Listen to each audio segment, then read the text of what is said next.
Hi! Today I'm going to show you how to place your phantom vibration sensor on a motor.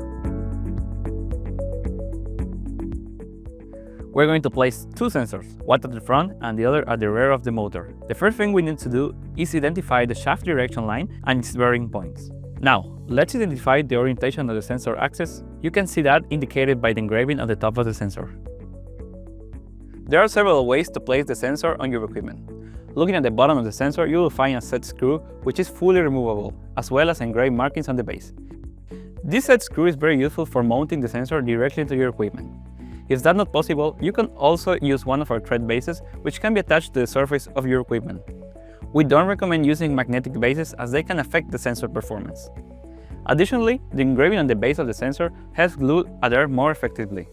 To fix the sensor using this method, we recommend applying epoxy glue to both the base of the sensor and the surface of your equipment. We recommend not placing the sensors on covers or housings. These parts may exhibit vibrations that are not representative of the equipment or not relevant to what we intend to measure. Now let's place the sensors along the shaft line. We're going to align one of the sensor axes with the shaft axis. A second axis will be aligned with the direction of the gravity, and finally, the third axis, together with the second, should define a plane that is perpendicular to the shaft axis. Let's place the second sensor on the opposite side.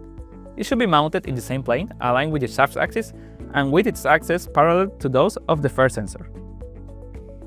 It is important to consider the orientation of the sensor axis relative to the shaft when configuring the sensor. This way, we can define the axis aligned with the shaft as the axial axis, and assign the other two as horizontal and vertical according to your preferences. If you want to learn more about the phantom sensor and other products for vibration analysis and condition monitoring, please visit www.erbessd-instruments.com.